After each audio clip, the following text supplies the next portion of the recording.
Ang lulutuin natin ngayon ay paksiw na pata. Welcome po sa Kawali ni Waray. Good morning po! Welcome to Kawali ni Waray. Ang mga sangkap po na gagamitin natin sa pagluluto ng paksiw na pata ay bawang, sibuyas, siniwa na po siya ng maliliit. Kahit po anong sibuyas pwede. Toyo, mga kalahating cup ng toyo.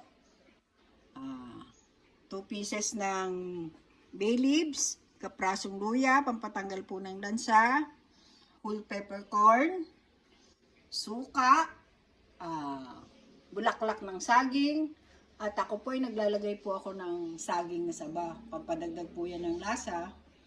Tapos po, Pinrito na yan, di ba? nirito ko na po yan. Tapos ay, lagay muna po natin siya ng konti sa isang kawali para po matanggal natin yung mga dumi-dumi sa ibabaw niya. Sandali lang po pagka natanggal na po yan. Hugasan po natin siya bago po natin lalagay siya sa pressure cooker at pakukuluan po natin siya ng mga 5 to 10 minutes lang. Okay, hanguin na po natin siya para mahugasan ng konti para maalis po yung mga dugo-dugong namumuo na yan. Para po pag nilagay natin sa pressure cooker at nilagay natin yung mga sangkap, malinis na po siya. Okay.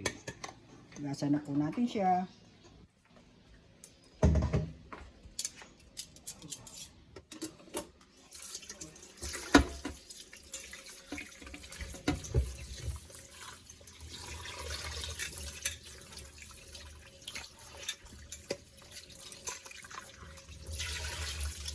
Okay, ano po?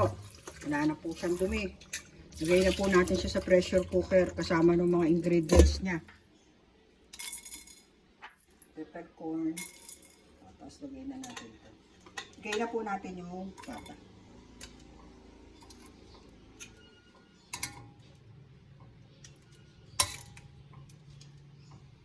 Naris lang po natin yung lagay para kumulo siya, pantay-pantay siya.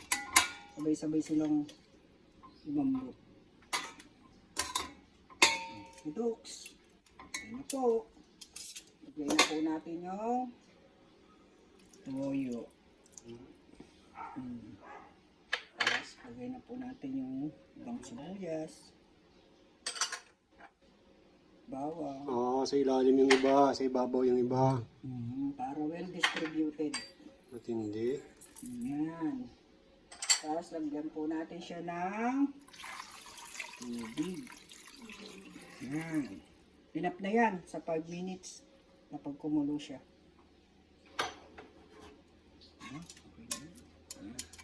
Tapos takpan na po natin. Be sure lang po na pagka maggagamit kayo ng pressure cooker, ayusin nyo po yung pagtakip sa kanya. Siguraduhin nyo pong walang sisingawan kasi po ito sumasabog pag hindi ayos. Baka po tumalsik lahat. Napaso tayo. Okay. Sindihan na po natin. Pakukuloy lang natin po siya ng mga 10 minutes. Okay. Balik po tayo. Pagka po tumunog na to, nag-whistle na siya, bibilang kayo ng mga 10 minutes. Pwede na po siyang patayin. Ayan, tumutunog na siya. So, simula ngayon, mag-ano tayo ng 10 minutes. After 10 minutes, pwede na natin itong patayin. Ayos na yan. Sakto na ang lambot niyan. Na po, 10 minutes na. Patayin na po muna natin. Tapos let it stay ng mga 5 minutes mo para sumingaw po yung pressure niya. Saka po natin siya bubuksan at lalagay na po na natin yung ibang ingredients. So, after 10 minutes na Pagpapakulo, patayin. Tapos hintayin natin mga 5 minutes para bago natin lumamig siya. buksan. Bago buksan, tapos saka natin lalagay yung iba pong mga ingredients na natira. Apo. Alright. Kung gusto niyo lang pong mas madali, ganyan lang po, dahan-dahanin niyo lang po para sumingaw siya ng dahan-dahan. Huwag niyo pong bibiglain dahil baka po tumalsik yan. Para unti-unti po lumabas yung pressure niya sa loob. Tignan na po natin kung wala na siyang pressure. Ayan, wala na po. Pwede na natin siyang open. Tignan natin kung lumambot na.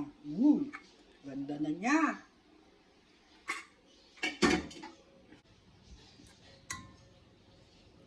Malambot na po siya. Lagay na po natin yung ibang ano. Lagyan na po natin siya ng ibang ingredients niya. Okay. Okay. Lagyan na po natin siya ng suka. Pabayaan lang po natin siya kumulo. Bawal galawin. Okay lang. Pwede din. Sabihan ng matatanda.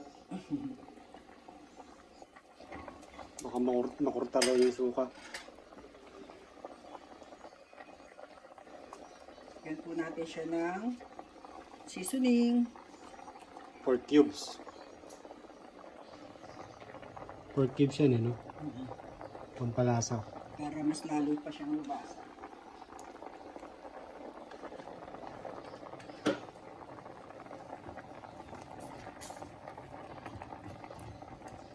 Tapos, yun po natin siya ng... Ako po naglalagay po ako dito ng ano, liquid seasoning. Kasi nagbibigay din po ito ng kakaibang lasa. Sarap yan. Partner sa pagluto talaga yan. Ayan. Ano. Then, okay, bigyan na po natin siya nitong banana blossom. Ito po kailangan babad muna natin sa tubig kasi meron po itong mga ano yung mga nilalagay nilang sangka para tumagal yung ano sa So binabad muna sa tubig. para maalis po yung ano yung Yan yung bulaklak ng saging, no? sarap po yan, maraming bulaklak ng saging. Yan yung pinaka-vegetable nyo. Yan yung naging kakaiba niyan. Kung wala yan, parang adobo lang yan.